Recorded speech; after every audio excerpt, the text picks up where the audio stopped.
Bonjour, c'est Anne. Alors aujourd'hui, une petite vidéo rapide. Je voudrais vous montrer un petit outil qui est très utile pour vous aider dans vos recherches de mots-clés.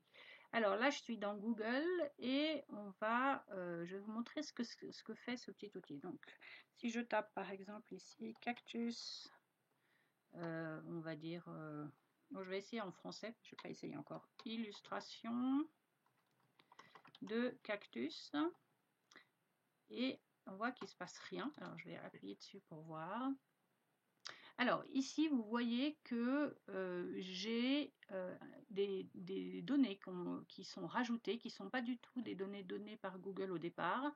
C'est le petit outil que j'utilise qui va me permettre de les voir. Et on voit que le volume de recherche par mois en moyenne, c'est 0. Donc c'est pas forcément une bonne, des mots-clés qui sont très intéressants. Alors je vais essayer en anglais parce que je sais qu'il y a des résultats. Donc Cactus Print, ok. Et là je vois que ici s'affiche un volume de 2900 recherches en moyenne par mois. Ça me donne également le coût par clic pour, ça c'est pour les Google AdWords, mais pour le moment, je ne vais pas parler de ça du tout. Puis la compétition, c'est pas, enfin, on ne va pas s'en occuper maintenant.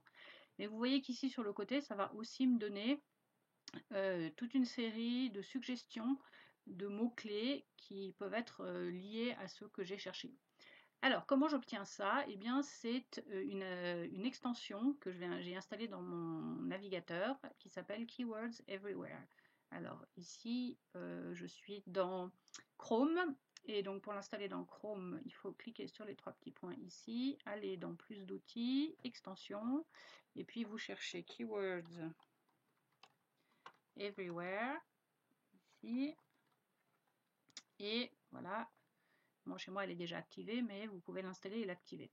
Alors, en principe, elle est disponible dans la plupart des navigateurs. Il y a un petit problème en ce moment avec Firefox, parce que Firefox a fait une mise à jour récemment et il y a un problème de compatibilité pour un certain nombre d'extensions, mais j'imagine que ça va assez rapidement être corrigé. Alors, ce que ça vous donne, cet outil-là, ce sont les données dans Google, c'est-à-dire ce volume de recherche, c'est le nombre de gens qui ont tapé cette recherche dans Google par mois. D'accord? Or, nous, on s'intéresse plutôt à Etsy. Alors, je vais revenir dans Etsy, ici, et je vais taper la même chose ici. Voilà. Et vous allez voir que eh bien, ça me donne exactement le même résultat, voilà, qui va s'afficher ici. Alors, il ne faut pas confondre, il y a deux choses différentes. Les numéros qui me sont donnés ici, ça ne sont pas des résultats de recherche dans Etsy. C'est toujours les résultats de recherche dans Google. Et il ne faut pas confondre les deux, c'est-à-dire que les gens qui font une recherche dans Etsy ne sont pas forcément les mêmes que les gens qui font une recherche dans Google et les chiffres peuvent être différents. Mais les tendances peuvent déjà vous aider quand même pas mal. Donc je vais revenir ici, si je tape juste cactus, vous voyez que la barre de recherche Etsy me propose tout un certain nombre ici de suggestions. Et à côté de chacune, l'extension Keywords Everywhere me donne en fait les résultats de recherche, encore une fois, dans Google. Et ça peut être différent dans Etsy, mais vous voyez quand même que si ici vous avez 673 000 recherches par mois, et ici vous en avez 230, il y a probablement un des deux mots-clés qui est beaucoup, beaucoup, beaucoup plus utilisé aussi dans Etsy, d'accord? Ce qui a un certain sens. Donc c'est pas, comme je l'ai dit l'autre jour, c'est pas tout à fait la même chose, le SEO dans Google et dans Etsy, mais ça peut quand même, ce petit outil-là peut quand même vous aider à vous orienter vers les bons mots-clés.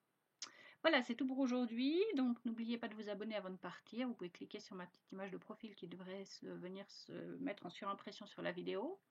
Ça vous abonnera. Et puis, si vous vous êtes intéressé par les formations gratuites de ma coach Business René Christine en anglais, regardez la description sous cette vidéo. À bientôt, au revoir.